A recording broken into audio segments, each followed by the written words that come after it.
হযরতে আবু হুরায়রা বললেন চোর আসবে রাত্রিবেলা, আমি বাইতুল মালের মধ্যে পালায় রইলাম, আজকে চোর তোরে ছাড়া যাবে না।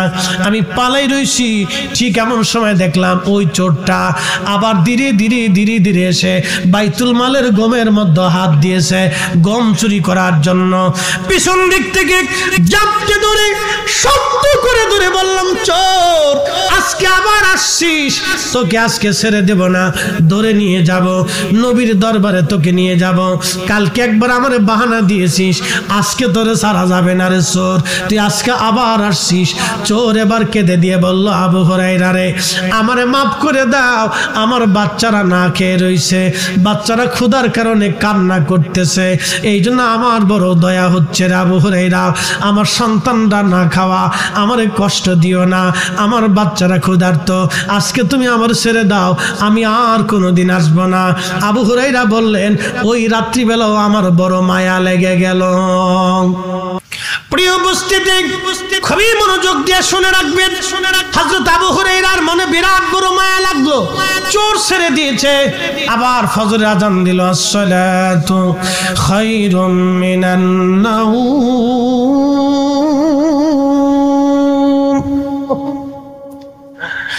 আজান পড়ার পরে সমস্ত সাহাবীরা মসজিদে নববীতে আল্লাহর হাবিবের পিছনে নামাজের জন্য চলে গেলেন। আবু হুরায়রা বলেন আবু নামাজের কাতারে নামাজ শেষ করার পরে আল্লাহর নবীর আদত ছিল প্রত্যেক ফজরের নামাজের পরে নবীজি ঘুরে বসে সাহাবীদেরকে তালিম তরবিয়ত দিতেন। আল্লাহর নবী ঘুরে বসে জিজ্ঞাসা করলেন মুস্কি হাসি দিয়া, আবু হুরায়রা রাতের চোর বাইতুল মালে আজকে কি বলছে? আবু হুরায়রা মুস্কি হাসি দিয়ে বলেন ইয়া রাসূলুল্লাহ ছেলে সন্তান মেয়েরা ক্ষুধার্তর অভিযোগ দিয়েছে, কান্নাকাটি করছে, আমি আবু হুরায়রার মনে বড় মায়া লাগছে, হুজুর আজকেও চোর আমি ছেড়ে দিয়েছি, চোর আজকেও ছেড়ে দিছি। আল্লাহর নবী ডাক দিয়ে বলেন আবু হুরায়রা তুমি চোর ছেড়ে দিয়েছো, সে বড় মিথ্যাবাদী ধোঁকাবাজ, সে কালকে রাত্রিবেলা আবার আসবে। একসাথে বলবেন আল্লাহু আকবার। না না আরো জোরে বলেন আল্লাহু আকবার। নবীর দরবারে খবর আছে না নাই? এজন্য ওনার নাম নবী। নবী শব্দের অর্থ হলো যিনি অদৃশ্যের সংবাদ দিয়ে দেন তাকে নবী বলা হয়। যিনি গায়েবের সংবাদ দেন, অদৃশ্যের খবর দেন, তিনি নবী, তিনি নবী। হযরত আবু হুরায়রা রাদিয়াল্লাহু আনহু বললেন আল্লাহর নবী যখন বলছে রাতের চোর আবার আসবে, আমার দৃঢ় বিশ্বাস চোর আবার আসবে। তৃতীয় রাত্রিবেলা চোর ধরার জন্য আমি বাইতুল মালের এক কোণে বসে রইলাম, দেখি আজকে চোর কেমনে আসে, আজকে আর ওরে সহজে ছাড়া যাবে না। আবু হুরায়রা রাদিয়াল্লাহু আনহু নিয়ত করে বসে আছেন, গভীর রাত্রিবেলা দেখে ধীরে ধীরে সেই চোর আবার আসছে, গমের ভিতরে হাত ঢুকাই দিছে গম নেওয়ার জন্য। হযরত আবু হুরায়রা পিছন দিক থেকে জাপটে ধরলেন, চোর রে আজকে আর তোরে ছাড়া যাবে না, আজকে 3 রাত তুই আমার সঙ্গে বাহানা করতেছিস, আজকে তোকে রাসূলের দরবারে ধরে নিয়ে যাব। চোর ডাক দিয়ে বলে আবু হুরায়রা রে তুমি আমাকে ছেড়ে দাও। আবু হুরায়রা তুমি যদি আমার ছেড়ে দাও তাহলে তোমাকে আমি একটা দোয়া শিক্ষা দিয়ে যাব, এমন একটা কালাম তোমারে শিখাবো ও আবু হুরায়রা, কোরআন শরীফ থেকে এমন একটা আমল তোমারে শিখাবো যে আমলটা করলে সারা রাত তোমার ঘরের মধ্যে ফেরেশতা পাহারা দিবে, শয়তান তোমার ঘরের মধ্যে ঢুকতে পারবে না। চিৎকার মেরে জোরে বলেন না মারহাবা। আবু হুরায়রা বলে সত্যি কি শিখাবা? বলে হ্যাঁ সত্যি তোমারে শিখাবো, তুমি যদি আমার ছেড়ে দাও তাহলে আমলটা শিখাই দিয়ে যাব। হযরত আবু হুরায়রা বলেন আচ্ছা ঠিক আছে ছেড়ে দিলাম, তো আমলটা তুমি আমারে শিখাও। বলে আবু হুরায়রা রে আয়াতুল কুরসি, আয়াতুল কুরসি, আয়াতুল কুরসি, আল্লাহু লা ইলাহা ইল্লা হুয়াল হাইয়ুল কাইয়ুম লা তাখুযুহু সিনাতুন ওয়ালা নাওম। এই আয়াতুল কুরসি তুমি যদি রাত্রিবেলা এশার নামাজের পরে ঘুমানোর আগে তুমি তোমার রাতের ঘরে যদি তুমি তেলাওয়াত করে ঘুমাও তাহলে তোমার দরজার পাশে অথবা তোমার ঘরের ভিতরে তোমার বিছানার পাশে আল্লাহর একজন রহমতের ফেরেশতা দাঁড়ায় থাকবে। সারা রাত্র ভর শয়তান তোমার ঘরে আসতে পারবে না, ঢুকতে পারবে না। কোরআন শরীফের আয়াতুল কুরসি যদি আপনি তেলাওয়াত করে ঘুমান, মুসলমানের ঘরে ঘরে কোরআনের আওয়াজ দরকার। আজকে মুসলমানের ঘরে ঘরে কোরআনের আওয়াজ বাদ দিয়া ফেসবুকের আওয়াজ চলে গেছে, ইউটিউবের আওয়াজ চলে গেছে, স্টার জলসা ঢুকে গেছে, জি বাংলা ঢুকে গেছে, নাটক সিনেমা ঢুকে গেছে, গান বাজনা ঢুকে গেছে। যেমন মহিলারা তেমন বেডারা দুই গ্রুপে পাল্লা পাল্লে দেওয়া শুরু হয়ে গেছে। এইভাবে যদি কোরআনের আওয়াজ, নবীর দুরূদ সালাম, দুআ দুরূদ মিলাদ মাহফিল যদি ঘরে ঘরে থেকে বন্ধ হয়ে যায়, আমি সময় দিলাম মাত্র 10 বছর, মাহফিল বন্ধ করে দেন, পীর মাশায়েখদের দরবারে আসা যাওয়া বন্ধ করে দেন, ঘরে ঘরে দুআ মিরাত কোরআন খতম বন্ধ করে দেন, ওয়াজ মাহফিল বন্ধ করে দেন, মাত্র 5 বছরে দেখবেন লাকসামই ফুল মার্কেটের সামনে দিয়া, চেয়ারম্যান সাহেবের হোটেলের সামনে দিয়া, হোটেলের ভিতরে দিয়া জিন্সের প্যান্ট পরিয়া, হাফ প্যান্ট পরে আমার দেশের মেয়েরা ওনার হোটেলে খাবার খাইতে যাবে, নাস্তা করতে যাবে। এ দেশের মুসলমান কিছুই বলতে পারবে না। কথা কন না কেন? মিস্টার আজাজিল আল্লাহর দরবারে ডাক দিয়ে বলেন, রাব্বি আমি 9 লক্ষ বছর ইবাদত করলাম আল্লাহ, 9 লক্ষ বছরের ইবাদতের বিনিময়ে কি আমি কিছু পাই না? আল্লাহ বলেন, কি চাও? তখনও যদি বলে রাব্বি আমারে মাফ করে দেন, আল্লাহ কিন্তু তারে মাফ করে দেয়, কিন্তু ওর মনে বড় শয়তানি। ডাক দেখো, আল্লাহ আমারে কিয়ামত পর্যন্ত হায়াত দিবা। আল্লাহ বলেন, তা দিলাম। আর কি চাও? বলে রাব্বি আমারে তুমি তাম পৃথিবী তাসাররুফ করব, তাম পৃথিবী ঘুরে আসবো 1 সেকেন্ডে, 1 মুহূর্তে, এই ক্ষমতা তুমি আমারে দাও। আল্লাহ বলেন, তাও দিলাম। আর কি চাও? বলে রাব্বি তোমার বান্দাদের রক্তের শিরার ভিতরে দিয়ে ঢুকে কালবের মধ্যে বসে বসে আমি ধোঁকা দিতে থাকবো, বাহানা দিতে থাকবো, আর এই শক্তি ক্ষমতা তুমি আমারে দাও। তোমার বান্দার রক্তের শিরার ভিতর দিয়ে ঢোকার সুযোগ আমারে দিয়ে দাও। এই জন্য জিনেরা যখন মানুষকে ধরে দেখবেন তার শরীরের সাথে জিনেরা অ্যাডজাস্ট হয়ে যায়, জিনরা মানুষের শরীরের সাথে অ্যাডজাস্ট হয়। যখন এই জিনের রুগীরে বাড়ি দিবেন তখন দেখবেন যখন জিন যারা ছাড়ায়, উলামায়ে কেরাম অথবা যারা কবিরাজ আছে বা ফকির আছে, জিন যখন ছাড়ায় রোগীর শরীরে বাড়ি দিলে রোগীর গায়ে বাড়ি লাগে না, জিনের গায়ে বাড়ি লাগে। মাটির উপরে বাড়ি দিলে জিনের গায়ে বাড়ি লাগে, ওই রোগীর গায়ে বাড়ি লাগে না। দেখবেন আপনার মরিচ পোড়া দিয়ে নাকে শুকা দেয়, ওই মানুষের শরীরে এটা লাগে না, এটা জিনের শরীরে লাগে, কারণ সে ওই পোড়া বডিটাকে জিন তার নিজের নিয়ন্ত্রণে নিয়ে নেয়। আজাজিল ডাক দিয়ে বলে, রাত আমার এই ক্ষমতা তুমি দাও, মানব শরীরের রক্তের শিরার ভিতর দিয়ে ঢুকে কালবের মধ্যে বসে বসে আমি বান্দাকে ধোঁকা দিব। আল্লাহ ডাক দিয়ে বলে, আজাজিল কি করতে চাও তুমি? বলে, রাত তোর ইজ্জত জালালের কসম করে বলি, তোমার একটা বান্দাকেও আমি জান্নাতে ঢুকতে দেব না, সব ধোঁকা দিয়ে দিয়ে দিয়ে দিয়ে গুনাহ করাবো। এই জন্য দেখবেন নবীরা ছাড়া কোনো ব্যক্তি মাসুম না, শুধু একমাত্র আল আনবিয়াউ মাসুমুন, একমাত্র নবীরা হলো মাসুম, নবীরা ছাড়া আর কেউ মাসুম না, সবার জীবনেই গুনাহ হয়। আর আল্লাহর ওলিরা হলো মাহফুজ, আল্লাহ তাদের ওলিদেরকে গুনাহ থেকে বাঁচায় রাখে, আল্লাহ তার ওলিদেরকে গুনাহ থেকে হেফাজত করে। একবার জোরে বলা যাবে কি মারহাবা।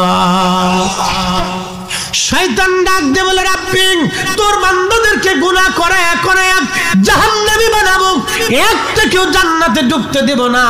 আল্লাহ তখন ধমক দিয়ে বললেন, হে আজাজিল তুই শুনে রাখ, আমি আল্লাহর ইজ্জত জালালের কসম করে বলতেছি, তুই শুনে রাখ, আমার বান্দারে তুই ধোঁকা দিয়া গুনাহ করাবি। আমার বান্দা গুনাহ করার পরে যদি আমি রব্বে কারীমের দরবারে ক্ষমা চাই, ক্ষমা চাইতে দেরি হবে, আমি আল্লাহ ক্ষমা করতে দেরি করব না। একসাথে বলেন আল্লাহু আকবার। আজকে ওরা কারা যারা দোয়া বন্ধ করে দিয়েছে, ওরা হলো শয়তানের দালাল। আসতে বললেন কেন? কি বেজার হয়ে গেছে? উচিত কথায় মই বাজার, গরম ভাতে বিলাই বাজার, ডাল ভাতে কুটুম বাজার। আজকে যারা দোয়া বন্ধ করে দিয়েছে তারা শয়তানের দালালি শুরু করছে। বলে হুজুর কিভাবে বললেন আপনি? বুঝাই বলতেছি, দোয়া করবেন, রব্বে কারীমের দরবারে ক্ষমা চাবেন, ক্ষমা হয়ে যাবে। আল্লাহ বলেন কুল্লিয়া ইবাদিয়াল্লাযীনা আসরাফু আলা আনফুসিহিম লা তাকুনাতু মির রাহমাতিল্লাহ।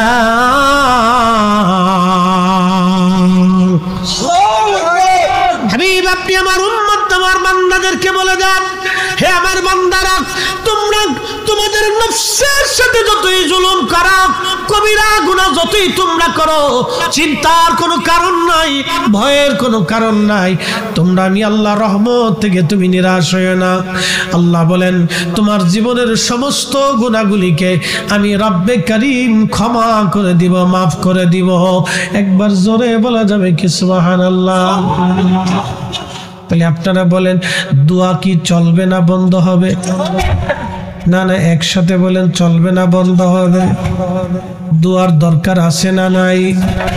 বাড়িতে মিলাদ পড়ে দোয়া পারেন করবেন, কোরআন খতম দিয়ে পারেন পড়বেন, মানুষদেরকে ডেকে এনে তাবারক দিয়া, জিলাপি দিয়া, মিষ্টি দিয়া, খেজুর দিয়া, উত্তম হালাল খাবার দিয়া মানুষদেরকে ডেকে এনে দোয়া করাইয়া তাদের মেহমানদারি করা হলো করবেন, দুরূদ শরীফ পড়ায় হলো করবেন, কালেমা খানি কালেমা শরীফ খতম দিয়ে হলো করাবেন, কোরআন শরীফ খতম দিয়ে হলো করাবেন, উলামা ইকরাম ডেকে হলো করাবেন, তলবে আলেমদেরকে ডেকে হলো করাবেন, এলাকার মুরব্বী সুধী সমাজ এবং মুসলমানদেরকে ডেকে হলো ঘরে ঘরে মিলাদ পড়াবেন, কোরআন শরীফ খতম দিবেন।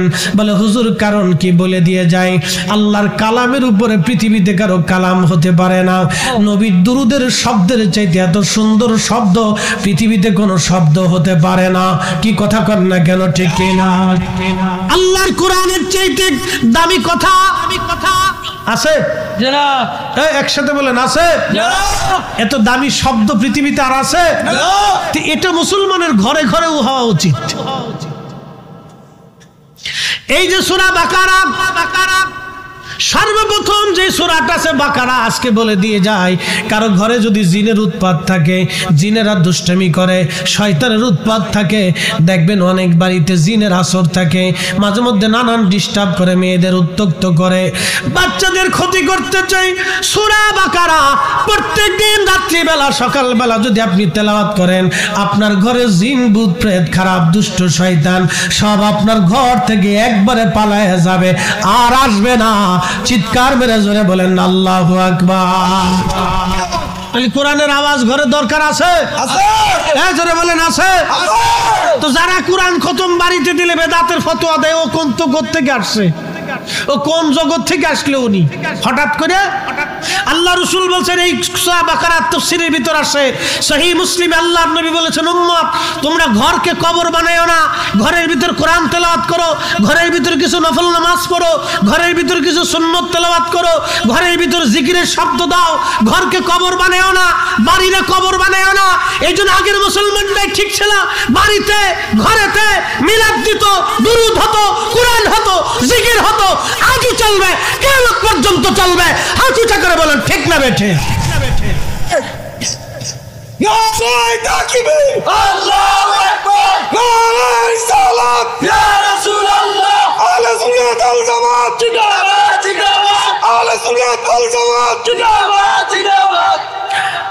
প্রিয় লাকসামবাসী, কথাগুলি বুঝে যাবেন।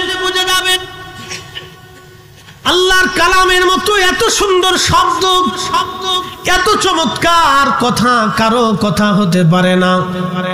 এত সুন্দর কালাম আর কারো কথা হতে পারে না। নবীর দুরুদের মতো এত মধুর বাক্য কোন বাক্যে হতে পারে না। অতএব এই দুইটাই আপনার ঘরের মধ্যে চলমান রাখতে হবে। প্রিয় উপস্থিতি, রাসূল কারীমের একজন সাহাবী, তার নাম হযরত আবু হুরায়রা রাদিয়াল্লাহু আনহুর একটা ঘটনা মনে পড়ে গেল, সহিহ বুখারীতে আসছে। আল্লাহর নবী হযরত আবু হুরায়রাকে বলেন, আবু হুরায়রা রে, তোমাকে বাইতুল মাল পাহারা দেওয়ার জন্য দিলাম। হযরত আবু হুরায়রা বলেন, আমি বাইতুল মাল পাহারা দেওয়ার জন্য গেলাম, খাদ্য গুদাম পাহারা দেওয়ার জন্য রাত্রিবেলা দরজার পাশে বসে আছি। মনোযোগ দিন, ঘটনাটা খুব চমৎকার। বাইতুল মাল পাহারা দেওয়ার জন্য বসে আছি। ঠিক এমন সময় দেখি একটা চোর বাইতুল মালের ভিতরে ধীরে ধীরে ধীরে ধীরে রাত্রিবেলা আধারে আধারে ধীরে ধীরে যায়। আমি চিন্তা করলাম, চোর বাইতুল মালে আসছো চুরি করার জন্য, আজকে তোর নিস্তার নাই, আজকে তোরে ধরে নিয়ে যাব। আমি আস্তে করে যাইয়া চোরটাকে পিছন দিক থেকে বাইতুল মালের মধ্যে ধরে ফেললাম। সে গমের যে বাইতুল মালের ভিতরে যে গম ছিল, এই গমের যে ঝুড়ি ছিল, ঝুড়ির মধ্যে হাত দিয়ে গম নিতে গেছে। আমি তার পিছন দিক থেকে জাপটে ধরলাম, চোর আজকে তোরে রসুলের দরবারে নিয়ে যাব। আর নবীর দরবারে চুরির বিধান ছিল হাত কেটে ফেলে দেওয়া। আজকে যদি সরকারি ভাবে দুর্নীতি চুরি যারা করে, ঘুষ সুদ যারা খায়, তাদের হাত কাটার বিধান যদি আজকে ইসলামে থাকতো, আজকে রাষ্ট্রের মধ্যে যদি থাকতো, সারা বাংলাদেশে একটা চোরও খুঁজে পাওয়া যাইতো না। কি কথা কর না কেন, ঠিক কিনা? একটা চোরও থাকতো না। প্রিয় উপস্থিতি, খুবই মনোযোগ দিয়ে শুনিয়া যান। চোরের বিধান ছিল হাত কেটে ফেলে দেওয়া। চোর ধরে নিয়ে যাবে আবু হুরায়রা রাদিয়াল্লাহু আনহু। চোর ডাক দিয়া বিনয়ের সাথে বলে, আবু হুরায়রা রে, আমি বড় গরিব, আমি বড় অভাবী আবু হুরায়রা। আবু হুরায়রা, আমারে মাফ করে দাও, আমি আর চুরি করতে আসবো না, আমারে ছেড়ে দাও। অভাব আমাকে চুরি করতে বাধ্য করেছে। হযরত আবু হুরায়রা রাদিয়াল্লাহু আনহু দয়া লেগে গেল। যারা তাকওয়াশীল আল্লাহওয়ালা, তাদের অন্তরে দয়া বেশি হয়। দেখবেন যারা তাকওয়াশীল আল্লাহওয়ালা, তাদের অন্তরে দয়া হয় এবং তারা সৎ হয়। পেঁচ গোছ মারফিয়াত এত কিছু তারা বুঝে না। খুব মনোযোগ দিয়ে কথাগুলি শুনবেন। হযরত আবু হুরায়রা চোর ছেড়ে দিলেন। আহা, চোর ছেড়ে দেওয়ার পরে ফজরের আজান পড়ে গেল। আসসালাতু খায়রুম মিনান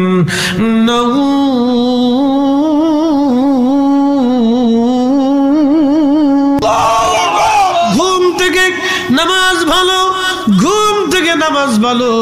যখন আজানের আওয়াজ পড়ে গেল, হযরত আবু হুরায়রা বলতেছেন, আমি ধীরে ধীরে ধীরে ধীরে আল্লাহর নবীর পিছনে নামাজ পড়ার জন্য চলে গেলাম। আল্লাহর হাবিবের পিছনে সালাত আদায় করলাম। ফজরের নামাজ পড়ার পরে আল্লাহর নবীর আদত ছিল ঘুরে বসে সাহাবায়ে কেরামকে তালিম তরবিয়ত দিতেন। এমন সময় নবীজি আবু হুরায়রার দিকে তাকাইয়া ছোট্ট করে মুস্কি হাসি দিয়া বলেন, আবু হুরায়রা রে, রাতের চোর আজকে কি বলছে? চিৎকার মেরে জোরে বলেন না মারহাবা। করে রাহমাতুল লিল আলামিন, আপনি উম্মতের জাবিন, গুনাহগারের অতি আপনজন। কথা কোন ঠিক কিনা? রাত্রিবেলা চোরের সাথে আবু হুরায়রার কথা হয়, কেউ জানে না, কিন্তু আমার রাসূলের দরবারে খবর হয়। আল্লাহর নবী ডাক দেয়া বলেন, আবু হুরায়রা, রাতের চোর কি বলেছে? আবু হুরায়রা মাথাটা নরম করে নিচু করে বলেন, ইয়া রাসূলুল্লাহ, চোর এসেছিল, ধরে ফেলেছি। অনুনয় বিনয়ের সাথে বলল, সে নাকি বড় অভাবী। আমার বড় দয়া লাগছে গিয়া নবী আল্লাহ, আমি চোর ছেড়ে দিয়েছি। আল্লাহর নবী মুস্কি হাসি দিয়ে বলেন, আবু হুরায়রা রে, চোর মিথ্যা কথা বলেছে। আগামীকাল রাত্রিবেলা চোর আবার আসবে। চিৎকার বেড়ে জোরে বলেন আল্লাহু আকবার। নবীর দরবারে খবর আসে না না? আল্লাহ বলেন, কামা আরসালনা ফীকুম রাসূলাম মিনকুম ইয়াতলু আলাইকুম আয়াতিনা ওয়া ইউযাক্কিকুম ওয়া ইউআল্লিমুকুমুল কিতাবা ওয়াল হিকমাতা ওয়া ইউআল্লিমুকুম মা লাম তাকুনু তা'লামুন। কোরআন বলতেছে, হুজুর, আমি আপনাকে দুনিয়াতে পাঠিয়েছি। কি জন্য পাঠাইলাম? ইয়া নবী আল্লাহ, এই জন্য পাঠাইলাম, আমি আল্লাহর কোরআনের আয়াতগুলি আপনি তেলাওয়াত করে করে তাদেরকে শোনাবেন, এর বিধানগুলি আপনি জানাবেন, এর হালাল আপনি জানাবেন, এর হারাম আপনি জানাবেন, এখানে যত উপদেশ আছে আপনি উম্মতকে শিখাবেন, এর তাফসীর আপনি শিখাবেন, এর মিনিং আপনি শিখাবেন। কোরআনের দুইটা দিক আছে, একটা জাহির আর একটা বাতিন। জাহিরটা উম্মতকে শিখাবেন, বাতিনটা উম্মতকে শিখাবেন। জাহিরটা উম্মতকে শিখাবেন, বাতিনটা উম্মতকে শিখাবেন। এই কোরআনে আল্লাহ যেটা হালাল করেছেন সেটা আমাদের নবী শিখিয়ে গেলেন, যেটা হারাম করেছেন আমাদেরকে শিখাই গেলেন। এই কোরআনের হালাল হারাম, এই কোরআনের জাহিরি অর্থ, শরঈ অর্থগুলি আল্লাহর নবী হাতে কলমে প্র্যাকটিক্যাল আমাদের শিখাই দিয়ে গেলেন। কিন্তু বাতিনি আলিফ লাম মিম, আলিফ লাম রা, ইয়াসিন, তাহা, নুন, কাফ, হা, ইয়া, আইন, সাদ, এইগুলির অর্থ আমরা কেউ জানি না, শুধু আল্লাহ বলতেন, নবী জানতেন। মাঝখানে যিনি ওহী এনেছিলেন জিবরাইল, তিনিও জানতেন না। একবার জোরে বলা যাবে কি মারহাবা।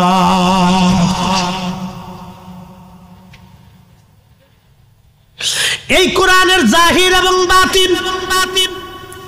জাহির কি? জাহিরটা তো শরীরে জ্ঞান, এটা জানিয়ে গেলেন নবীজি। বাতিন কি? বাতিনটা বুঝাই দিয়ে যায়।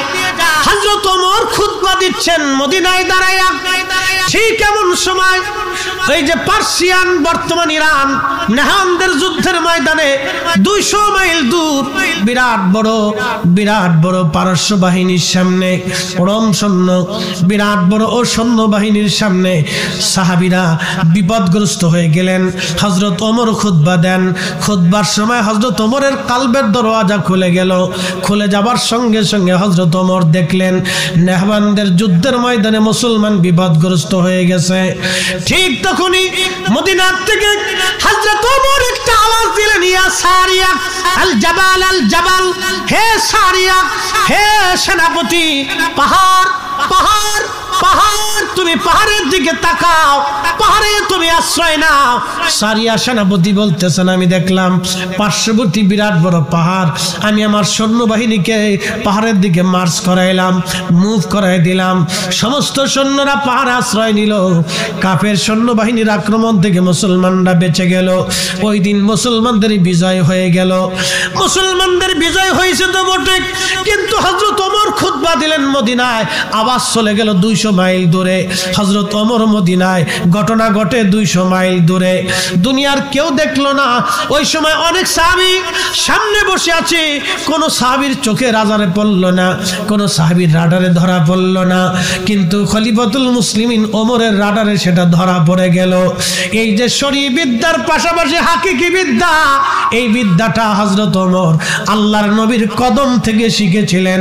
এই জন্য আল্লাহর কোরআন বলল, ওয়ায়ুযাক্কিকুম ওয়ায়ুআল্লিমুকুমুল কিতাবা ওয়াল হিকমাতা।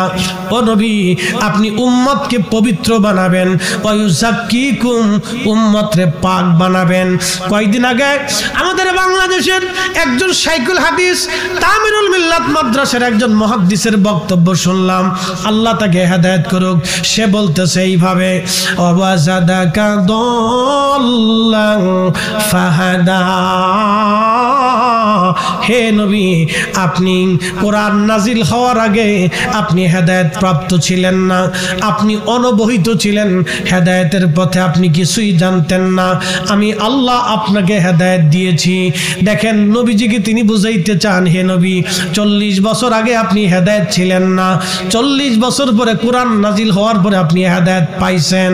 একবার জোরে বলা যাবে কি নাউজুবিল্লাহ।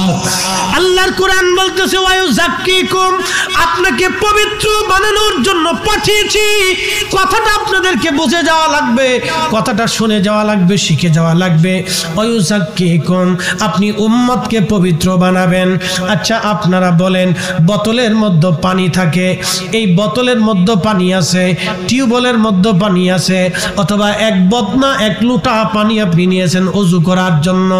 এখন পানি দিয়ে ওযু করলে শরীর পাক হবে, পানি দিয়ে গোসল করলে শরীর পাক হবে। হবে। এখন ওই এক বদনা পানির মধ্যে যদি 1 ফোঁটা এই গরুর পেশাব থাকে, তাহলে বলেন ওই বদনার পানি দিয়ে ওযু করলে কি নামাজ হবে? ওযু হবে? কারণ কি ওই পানি নিজেই নাপাক।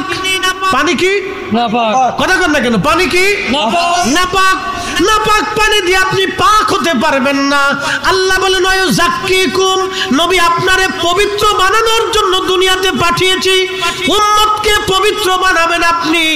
নবী পাক, নবী নিজে পাক, উম্মতকে পাক বানানোর জন্য এসেছেন। 40 বছর আগেও নবী পাক, 40 বছর পরেও নবী পাক। কি কথা কন না কেন? ঠিক কি না? 40 বছর আগেও নবী পাক। আপনাদেরকে প্রশ্ন করি, জবাব দিবেন। যে বলল 40 বছর আগে নবী হেদায়েতে ছিলেন না, এখন আপনারা বলেন 40 বছরে কোরআন নাজিল হওয়ার আগে আমার নবীজি জীবনে একটা মিথ্যা বলেছে? কথা বোঝা যায়? নবীজি কি একটা মিথ্যা বলেছেন? কোন নারীর দিকে, বেগানা নারীর দিকে একটা বারের জন্য ভুলেও তাকিয়েছেন? নবীর জীবনে 40 বছরে কোরআন নাজিল হওয়ার আগে কোনো ভুল ছিল, কোনো ত্রুটি ছিল, চরিত্রে গন্ডগোল ছিল, আমানত নষ্ট করেছেন? পরিমাণ এই লাকসামবাসী আমার দিকে তাকান। কোরআন নাজিল হওয়ার আগে, এই কোরআন আল্লাহর নবীর কাল মুবারকে আসার আগে নবীজি কি চুল পরিমাণও অন্যায়, অপরাধ, ভুল, ত্রুটি, খাতা, বিচ্যুতি, নাপাকি, খারা সারাবি, জাহিলিয়াতের কুকর্ম, অকর্ম আমার নবীকে কি স্পর্শ করেছে? না না, একসাথে বলেন, সাক্ষ্য দেন, বলেন করেছে? কোন প্রমাণ আছে? কিয়ামত পর্যন্ত প্রমাণ চাইলে কেউ প্রমাণ দিতে পারবে না। তার মানে কোরআন নাজিল হওয়ার আগেও নবী পবিত্র। এই কথা কন না কেন? কোরআন নাজিল হওয়ার আগেও নবী আল্লাহ কর্তৃক নিয়ন্ত্রিত, আল্লাহ কর্তৃক নিয়ন্ত্রিত। অতএব কোরআনের ওই আয়াতের অপব্যাখ্যা কইরা রাসূলের হেদায়েতটাকে, নবীর মর্যাদাকে ছোট করে দেখার কোনো সুযোগ নাই। যারা এই কথা বলতেছেন তিনারা যদি এর উপরে কায়েম থাকেন, তাহলে আমি মনে করব সে নাফরমান হয়ে গেছে। এই কথা কন না কেন? যদি এই কথার উপরে তিনি দায়েম এবং কায়েম থাকে, ইস্তেকামত থাকে, না আমি ঠিক বলেছি, এই অর্থই ঠিক, তাহলে আল্লাহর কসম করে বলি কোরআনের 40টা আয়াত মিথ্যা হবে। তার ভিতরে একটা আয়াত ওয়ায়ুযাক্কিকুম, আপনাকে পবিত্র বানানোর জন্য পাঠিয়েছি। ওয়ায়ুআল্লিমুকুমুল কিতাব, উম্মতকে আপনি কিতাব শিক্ষা দিবেন। ওয়ায়ুআল্লিমুল কিতাব ওয়াল হিকমা, হিকমত শিক্ষা দিবেন। ওয়ায়ুআল্লিমুকুম মা লাম তাকুনু তা'লামুন, উম্মত যাহা জানতো না আপনি তাহা উম্মতকে শিখাবেন। কোরআন বলেছে মাইয়ুতির রাসূলা ফাকাদ আতা আল্লাহ, নবীর ইত্তেবা হলে আল্লাহর ইত্তেবা হয়ে যায়। নবীর ইত্তেবা হলে যদি আল্লাহর ইত্তেবা হয়ে যায়, তাহলে 40 বছর আগে ইত্তেবা করা যাবে না। এই ব্যাপারে এই আয়াতের কোনো নির্দেশনা নাই। আল্লাহ 40 বছর আগেরটাও করতে বলেছেন, 40 বছরের পরেরটাও করতে বলেছেন। আল্লাহ নিজে বলেছেন কুল ইন কুনতুম তুহিব্বুনাল্লাহ, আমাকে যদি ভালোবাসতে চাও ও নবী উম্মতকে জানিয়ে দেন ফাত্তাবিউনি, সেজন্য আপনি নবীর ইত্তেবা করে, আপনার অনুসরণ করে, 40 বছর আগের অনুসরণ করবে, 40 বছর পরেরটাও করবে। ও নবী আপনার পুরো জিন্দেগিকে যে অনুসরণ করবে সেই হকের উপরে থাকবে। আমি আল্লাহ থেকে ভালোবাসবো, শুধু ভালোবাসবোই না, তার জীবনের গুনাহকে মাফ করে দিব। একসাথে বলা যাবে আল্লাহু আকবার। আল্লাহর কোরআন বলছে ইয়া আইয়ুহাল্লাযীনা আমানু, হে ঈমানদার, আতিউল্লাহ ওয়া আতিউর রাসূল, আমার ইত্তেবা করো, আমার রাসূলের ইত্তেবা করো। আতিউন শব্দ আল্লাহর বেলায় যেমন, আতিউন শব্দ রাসূলের বেলায় তেমন। আতিউন শব্দ আল্লাহর বেলায় যেমন, আতিউন শব্দ রাসূলের বেলায় তেমন। আল্লাহকে যেইভাবে মানতে হবে, রাসূলের আইনকে সেভাবে মানতে হবে, আল্লাহর কোরআনকে যেইভাবে মানতে হবে, নবীর সুন্নাহকে সেইভাবে মানতে হবে। আল্লাহর কোরআনকে যেইভাবে মানতে হবে, নবীর জিন্দেগিকে সেইভাবে মানতে হবে। 40 বছর আগেও মানতে হবে, 40 বছর পরেও মানতে হবে। কেউ যদি বলে 40 বছর আগে ওয়া জাদাকা দাল্লান ফাহাদা, এই আয়াতের তাফসীর দিয়ে বলে নবী গুমরাহির মধ্যে ছিল, হেদায়েতের উপরে ছিল না। সে বাতিল, মিথ্যাবাদী ইহুদির দালাল ছাড়া আর অন্য কিছু হতে পারে না। কথা বলেন ঠিক না বেঠে? এগুলো ঈমান বিধ্বংসী ফিতনাকারী কথা। এগুলির উপরে যদি সে ইস্তেকামাত থাকে তাহলে তাকে তওবা করতে হবে, তাকে ইস্তিগফার করতে হবে, প্রকাশ্যে ক্ষমা চাইতে হবে, তার ভুল স্বীকার করতে হবে। প্রকাশ্যে ক্ষমা না চাওয়া পর্যন্ত সে কামিল হতে পারবে না, মুসলমান হতে পারবে না। প্রিয় উপস্থিতি, আল্লাহ রাসূলের মহান চরিত্র নিয়ে যারা বাজে কথা বলবে, নাস্তিকরা বলল রাসূল করিম সাল্লাল্লাহু আলাইহি সাল্লামের চরিত্রের মধ্যে গন্ডগোল ছিল। তিনি অধিক বিয়ে করেছিলেন। নবীজির অধিক বিয়ে ছিল কাম পিপাসা নিবারণ করার জন্য। একসাথে বলা যাবে না নাউজুবিল্লাহ? রাসূলের অধিক বিবাহ কি কাম পিপাসা নিবারণের জন্য ছিল? এত বড় রাসূলের মহান চরিত্রে যে আঘাত দিতে পারে সে আর মুসলমান নাই, আমরা বুঝতে পারি তার জন্মের ভিতরে ভেজাল আছে। কথা কোন ঠিক না? বলছেন আল্লাহ রাসূলের 40 বছরের জীবনকে কেউ যদি অস্বীকার করে সে মুসলমানই থাকে না, সে মুসলমানই না। রাসূল করিমের 40 বছরের জিন্দেগিকে কেউ যদি অস্বীকার করে আর কেউ যদি মনে করে ওই 40 বছরে নবী হেদায়েতের উপরে ছিলেন না, নবী হেদায়েত সম্পর্কে জানতেন না, তাহলে তার জিন্দেগি মিথ্যা হবে, তার কোরআন হাদিস শিক্ষা মিথ্যা হবে, তার ঈমান আমল নষ্ট হবে, তার আখিরাত বরবাদ হবে। তওবা না করা পর্যন্ত সে এর উপর ইস্তেকামাত থাকলে সে বেঈমান হয়ে কবরে যেতে হবে। ঠিক? ফাজলিমের একটা সীমা থাকা উচিত। আল্লাহর কোরআনের 40টা আয়াত মিথ্যায় পর্যবসিত হবে। আমাদেরকে সাহানুদ্দিন আছে, আপনাদেরকে বুঝাইতেছি, সারা জীবন মনে রাখবেন। কষ্ট হইতেছে আপনাদের? কথা কি বোঝা যায়? আপনাদের কথা বুঝতে পারতেছেন? এই জন্য কাজী নজরুল কি চমৎকার লিখেছেন, আল্লাহকে যে পাইতে চায়, আল্লাহকে যে পাইতে চায়, হযরতকে ভালোবেসে আরশ কুরসি লৌহ কলম না চাহিতেই পেয়েছে সে। আমি যদি আরব হতাম মদিনারি পথ, সেই পথ দিয়ে হেঁটে যাইতেন নূর নবী হাজারাত,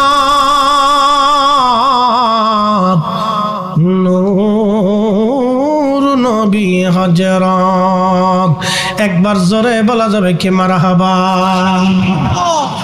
এই কোরআনের সর্বশ্রেষ্ঠ রাসূল করিমের সম্মানের একটা দলিল আপনাদেরকে দিচ্ছি, একসাথে বলেন তো আল্লাহু আকবার। আল্লাহু আকবার। ওয়ামা আরসালনাকা ইল্লা রাহমাতাল লিল আলামিন। এখান থেকে বুঝে যান, আপনাকে পাঠিয়েছি শুধু এই জন্যে, ইল্লা শুধু এই জন্যে পাঠিয়েছি, রাহমাতাল লিল আলামিন, আপনি সমস্ত জগৎ সমূহের জন্য রহমত। প্রশ্ন করি, জবাব দিবেন। 40 বছর আগে কোরআন নাজিলের 40 বছর আগে নবী রহমত ছিলেন না, 40 বছরের পরে রহমত, নাকি বলেন? কি মনে হয় আপনাদের? কোরআন নাজিলের 40 বছর শুধু আগে না, সৃষ্টির প্রথম থেকে সৃষ্টির জন্য নবী রহমত। কি কথা বলেন ঠিক কিনা? সৃষ্টির প্রারম্ভ থেকে সমগ্র সৃষ্টির জন্য নবী রহমত, নবী রাহমাতুল লিল আলামিন। ওরে রাহমাতুল লিল আলামিন, আপনি উম্মতের জাবিন, গুনাহগারের অতি আপনজন, আল্লাহর নবী, নূরের নবী, ও আপনি নবী আমার জীবনের জীবন, আল্লাহর নবী, নূরের নবী, ও আপনি নবী আমার জীবনের জীবন, আপনি আমার জীবন সাথী, অন্ধকার কবরের বাতি, আপনি সারা বাঁচে না জীবন। আল্লাহর নবী, নূরের নবী ও আপনি আমার জীবনের জীবন।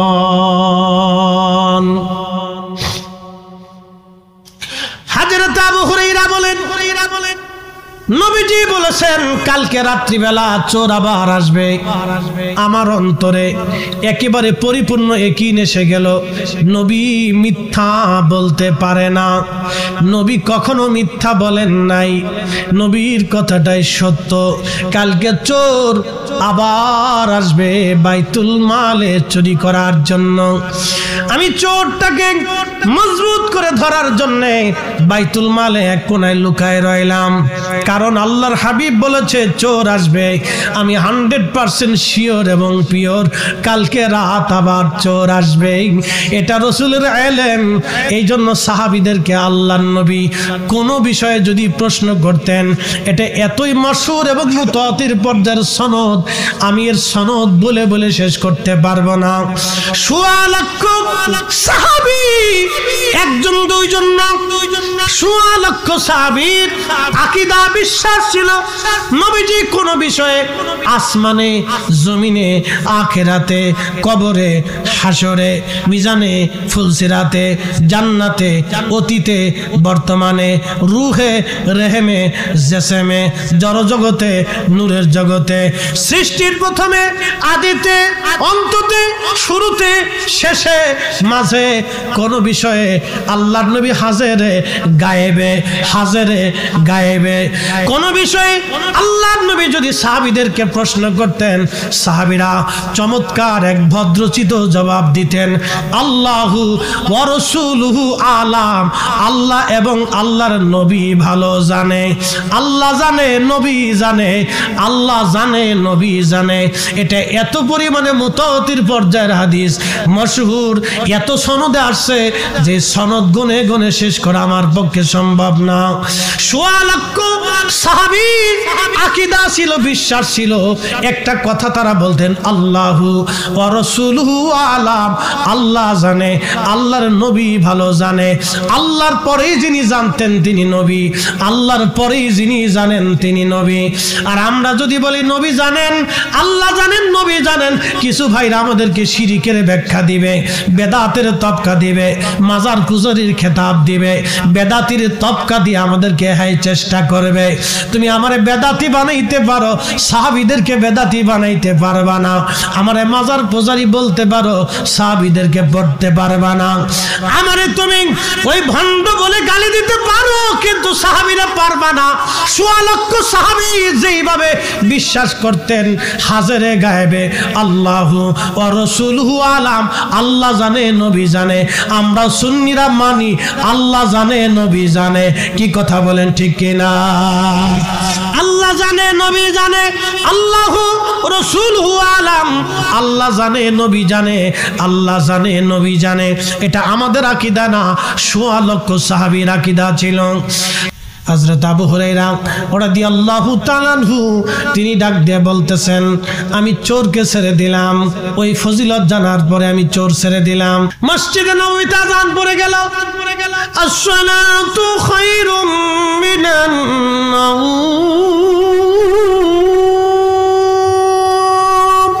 ঘুম থেকে নামাজ উত্তম, ঘুম থেকে নামাজ ভালো। সমস্ত সাহাবীরা আল্লাহর নবীর পিছনে ইক্তেদা করার জন্য রওনা হয়ে গেল। আমিও নামাজ পড়লাম। ফজরের নামাজ পড়ে নবীজি ঘুরে বসে আমার দিকে তাকায় মুস্কি হাসি দিয়ে বলল, আবু হুরায়রা আজকে চোর কি বলেছে? আবু হুরায়রা আজকে চোর কি বলছে? আবু হুরায়রা বললেন, হুজুর আজকে আজকেও চোর ধরছিলাম, কিন্তু আজকে আমার এমন একটা কালাম শিখাই দিয়ে গেছে, এর ফজিলত বলে দিয়ে গেছে, যার কারণে আমি চোর ছেড়ে দিয়েছি। বলে কি শিখাইছে? বলি ইয়া নবী আল্লাহ, সে আমারে বলে দিয়ে গেছে প্রত্যেক রাত্রিবেলা ঘুমোতে যাওয়ার আগে এশার নামাজের পরে নিজের বেডরুমে ঘরের মধ্যে কেউ যদি আয়াতুল কুরসি পবিত্রতার সাথে তেলাওয়াত করে, বিশুদ্ধতার সাথে আয়াতুল কুরসি তেলাওয়াত করে, তাহলে ওই ঘরের মধ্যে আমার আল্লাহ আল্লাহর আসমান থেকে একজন রহমতের ফেরেশতা পাঠায় দিবে। ওই রহমতের ফেরেশতা ওই সারা রাত্র ঘরের মধ্যে পাহারা দিতে থাকবে। ওই ঘরের ভিতরে শয়তান আর আসতে পারবে না, দুষ্ট জিন ঢুকতে পারবে না। একবার জোরে বলা যাবে কি আল্লাহু আকবার। আল্লাহর নবী ডাক দিয়ে বলেন, আবু হুরায়রা সূরা ঠিকই কইছে। সুবহানাল্লাহ, সুবহানাল্লাহ। সূরা ঠিকই কইছে, সূরা তো ঠিকই বলছে, কিন্তু সে মিথ্যাবাদী। তুমি জানো আজকে 3 রাত তোমার সাথে কে বাহানা করছে? আবু হুরায়রা বলেন, আল্লাহু ওয়া রাসূলুহু আলাম, আল্লাহ জানে, নবী জানে। মারহাবা কইলেন না? আল্লাহ জানে, কথা কন না কেন? আল্লাহ জানে, নবী জানে। আল্লাহু রাসূলুহু আলাম, আল্লাহ জানে, নবী জানে। বলে আবু হুরায়রা আজকে 3 রাত তোমার সাথে বাহানা দিছে, তার নাম মিস্টার আজাজিল। আজকে 3 রাত তোমার সঙ্গে বাহানা করছেন। আবু হুরায়রা সে বড় ধোঁকাবাজ, কিন্তু কোরআনের আয়াত আয়াতুল কুরসির ফজিলত সে সত্য বলে গেছে।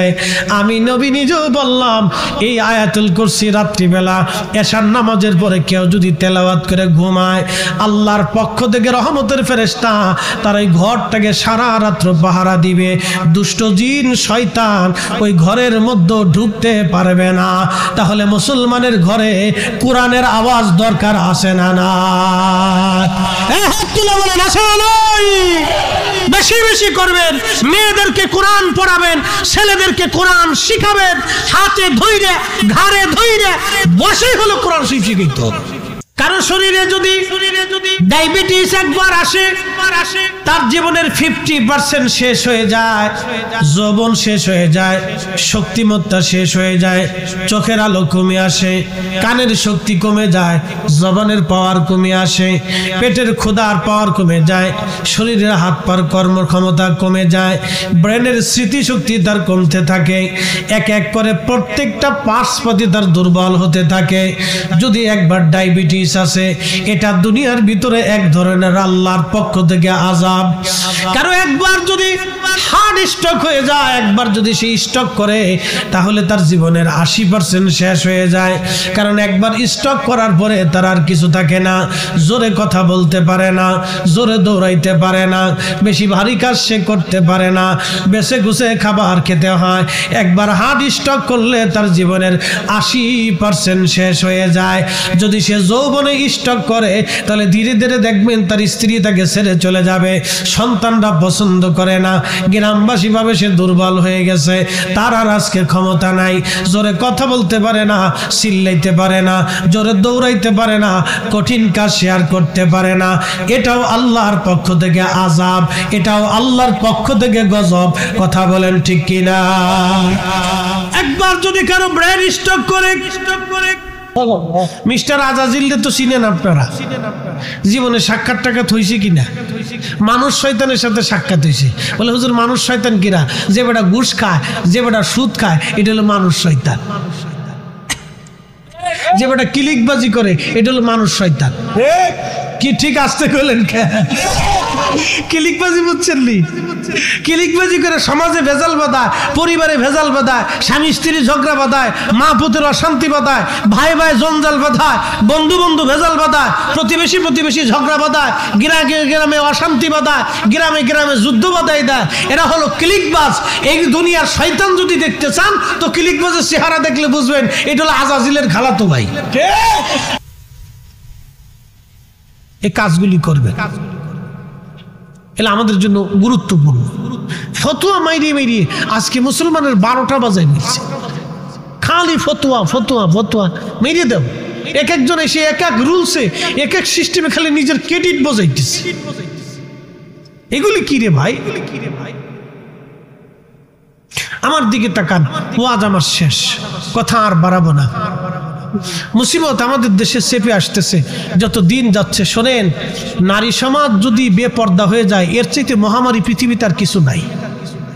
কি কথা কর না কেন, না বুঝেন না? নারী জাতি যদি বেপর্দা হয়, নারী জাতির যদি শরম না থাকে, তাহলে বুঝতে হবে আমরা ধ্বংসের দ্বার প্রান্তে চলে আসছি। কিয়ামতের একবারে ভয়াবহ আলামতে কুবরা আমাদের সামনে চলে আসতেছে। আমাদের যত দিন যাচ্ছে, পশ্চিমা বিশ্বের মতো আমাদের নারীরাও খুব ফাস্ট, দ্রুত গতিতে আগায় যাইতেছে। এখন আমাদের করণীয় কি? আমাদের করণীয় আমাদের সন্তানদেরকে আদব শিক্ষা দেওয়া, কোরআন শিক্ষা, প্রিয় নবীর সুন্নাহ শিক্ষা দেওয়া, আমাদের বাচ্চাদেরকে বসায় বসায় বসায় বসায় কোরআন সুন্নাহ নিয়ম নীতিগুলি এগুলি শিক্ষা দেওয়া। না না বলুন বুঝতে পারছেন? এগুলি আমাদেরকে শিক্ষা দেয়। প্রিয় উপস্থিতি, এগুলো যদি আমরা করতে পারি তাহলে আশা করি আমরা সাকসেস হব। আমরা সবাই কবরে চলে যাব। আমাদের সন্তানদেরকে নিয়ে আমরা জিজ্ঞাসিত হব। আমরা আমাদের সন্তানদেরকে, স্ত্রীদেরকে কিভাবে চালিয়েছিলাম, পরিবার কিভাবে চালিয়েছিলাম। এই যে চেয়ারম্যান সাহেব এখানে উপস্থিত আছেন, ওনার ইউনিয়ন সম্পর্কে উনি জিজ্ঞাসিত হবে। গ্রামের মাতুব্বর, তিনি গ্রাম সম্পর্কে জিজ্ঞাসিত হবে। পরিবারের যিনি প্রধান আছেন, তিনি পরিবার সম্পর্কে জিজ্ঞাসিত হবে। রাষ্ট্রের যিনি প্রধান আছেন, তিনি রাষ্ট্র সম্পর্কে জিজ্ঞাসিত হবে। জেলার যিনি ডিসি আছেন, তিনি জেলা সম্পর্কে জিজ্ঞাসিত হবেন। এই থানার যিনি এমপি আছেন, তিনি থানা সম্পর্কে জিজ্ঞাসিত হবেন। প্রত্যেক দায়িত্বপ্রাপ্ত ব্যক্তিগণ, তার অধীনস্থ ব্যক্তি, প্রতিষ্ঠান, এই সব কিছু নিয়ে তার জিজ্ঞাসিত হবে। যিনি হাজার কোটি টাকার মালিক, তাকে সম্পদ সম্পর্কে জিজ্ঞাসিত হবে। যিনি ভিখারি, কিছুই নাই, তার কিচ্ছু নাই, এর উপর তিনি জিজ্ঞাসিত হবে। যিনি আলেম আছেন, মাদ্রাসার মুহাদ্দিস আছেন, প্রিন্সিপাল আছেন, তিনার এই মাদ্রাসার সম্পর্কে তিনি জিজ্ঞাসিত হবেন। আমি বক্তা, আমার জীবনের বক্তব্য কথা সম্পর্কে আমি জিজ্ঞাসিত হব। প্রত্যেকটা বান্দা তার জীবনের উপর জিজ্ঞাসিত হবে সেই দিন আল্লাহর আদালতে। তো এই জিজ্ঞাসা থেকে, প্রশ্ন থেকে বাঁচার জন্য আমাকে আপনাকে অবশ্যই আমাদের সন্তানদেরকে কোরআন সুন্নাহর দিকে ধাবিত করতে হবে। কোরআন তাদের হৃদয়ে গেঁথে দিতে হবে, বুঝাইতে হবে, পড়াইতে হবে। আমাদের নারীদেরকে পর্দার ভিতরে খাস পর্দা শিখাইতে হবে। শোনেন, খালি বুরকা মুড়ি দিয়ে রাস্তায় দিলেই পর্দা হয়ে যায় না। আজকে আসার সময় ব্রিজের পাশে দিয়ে এক বুরকাওয়ালা বেডি আর এক বেডার লগে বইসা দস্তাদস্তি করতেছে। কি বলবেন? আমি দেখি হাসতে হাসতে পারছেন, আর শয়তান বুরকার ভিতরে ঢুকে গেছে। বুঝতে পারছেন? বুরকার ইজ্জত শেষ। হাত মোজা, পা মোজা, সিনার কোনো কায়দা নেই, মাথা থেকে পা পর্যন্ত ঢাকতেছে। বোটানিক্যাল গার্ডেনে যায় চুপচাপ বৈশা প্রেম নিবেদন চলতেছে। সি সি সি সি, বুরকার ইজ্জত শেষ। এই জন্য খাস পর্দা শিখাইতে হবে। খাস পর্দা বুঝেন, মেয়েদেরকে পর্দা শিখাইতে হবে যে পুরুষ থেকে কিভাবে নিজেকে নিরাপত্তা দিতে হয়, এটা শিখাইতে হবে। এটা আপনার স্ত্রীর দায়িত্ব, আপনার মায়ের দায়িত্ব, আপনার বোনের দায়িত্ব, তার পরবর্তী জেনারেশনকে শিখাই দেওয়া। আপনি যেমন বাচ্চাকে রাস্তা পার হবেন কেমনে শিক্ষা দেন, স্কুলে কেমনে যাবেন শিক্ষা দেন, বড়দের সাথে কিভাবে সালাম দিতে হবে, কথা বলতে হবে শিক্ষা দেন, কিভাবে লিখতে হবে শিক্ষা দেন, কিভাবে কথা বলতে হবে শিক্ষা দেন। ও আপনার মেয়েটাকে ওইভাবে পর্দা শিক্ষা দিতে হবে। আপনার ছেলেটাকে ব্যবহার শিক্ষা দিতে হবে, তাকে ন্যায় নীতি শিক্ষা দিতে হবে। হালাল হারাম ছোটকাল থেকে বুঝাইতে হবে যে এটা হারাম, এটা হালাল, এটা বৈধ, এটা অবৈধ, এটা করা যাবে, এটা করা যাবে না, এগুলি শিখাইতে হবে। বুঝতে পারছেন? এজন্য আমাদেরকে এগুলি শিখতে হবে। আল্লাহ আমাদের প্রত্যেকের তৌফিক দিক, সকলে বলেন আমিন। আসেন নবীজিকে দাঁড়ায় সালাম জানাই, ইয়া নবী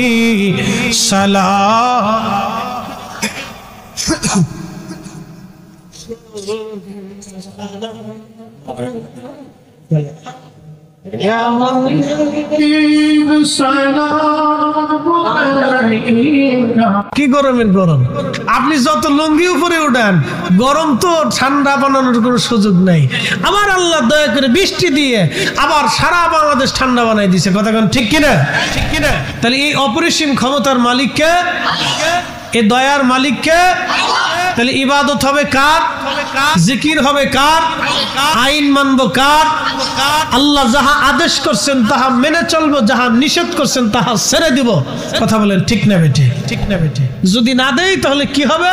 আল্লাহর কোরআন আরো বলতেছেন, ظهر الفساد في البر والبحر بما كسبت أيدي الناس ليذيقهم بعد الذي عملوا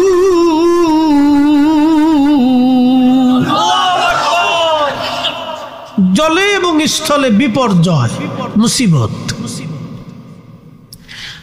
সমুদ্রে এবং স্থলে কি করোনা মহামারী ডায়াবেটিস প্রেসার হার্টের সমস্যা কিডনি সমস্যা লিভারের সমস্যা ক্যান্সার এরপরে আলসার এরপরে আপনার এই প্যারালাইসিস এই যে ধরনের যাবতীয় কিছু মহামারী আছে খুব ভয়াবহ রোগ আছে যেটা হইলে আর সারে না ব্রেন স্ট্রোক আমি আপনাদেরকে বুঝাই জোহার আল ফাসাদু ফিল বাররি ওয়াল বাহারি বিমা কাসাবাত আইদিন নাস আমাদের দু হাতের রুজি এই জলে এবং স্থলে যে বিপর্যয় আসে মুসিবত আসে কেন আসে কোরআন বলতেছে বুঝে যান ডায়াবেটিস আমাদের কারো শরীরে যদি আসে তাহলে তার 50% শেষ আমার দিকে তাকাবেন এই যুবক যারা আছেন খালি বসে বসে ফেসবুক টিপেন না ইউটিউব দেখেন না লাইভ শেষ হয়ে যাবে বাতাস চলুক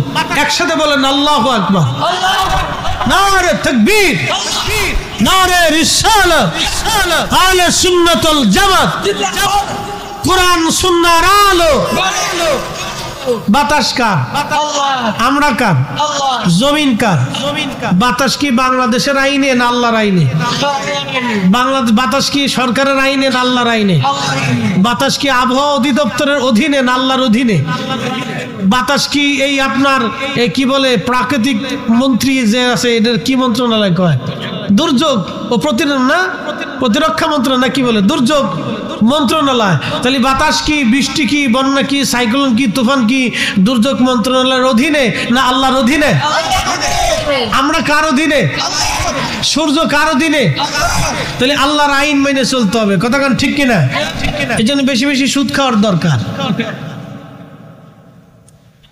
আজকে এক অটোওয়ালা আমার ঢাকার শহরে বাসায় নামাজ দেওয়ার সময় বলতেছে হুজুর কি বলবো দুঃখের কথা 30,000 টাকা সুদের টাকা আনছিলাম 70,000 টাকা দিছি এখনো টাকা শেষ হয় না আমি বললাম বাড়ি কোথায় বলে বরিশাল আমি বললাম যে কি করবেন কই যে মাফ সব চাই সুদে আল্লাহ মাফ করে না খালি ডিম পারে আমি বললাম কি মানুষ না মুসলমান হুজুর মানুষও মুসলমান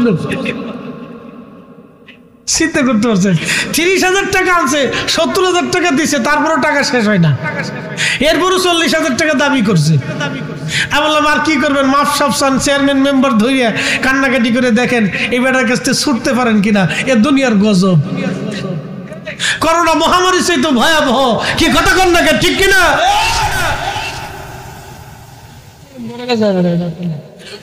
প্রিয় মুসলমান লাকসামবাসী খুবই মনোযোগ দিয়ে কথাগুলি শুনে যাবেন আল্লাহর কোরআন বলল জহারাল ফাসাদু ফিল বাররি ওয়াল বাহরি বিমা কাসাবাত আইদিন নাস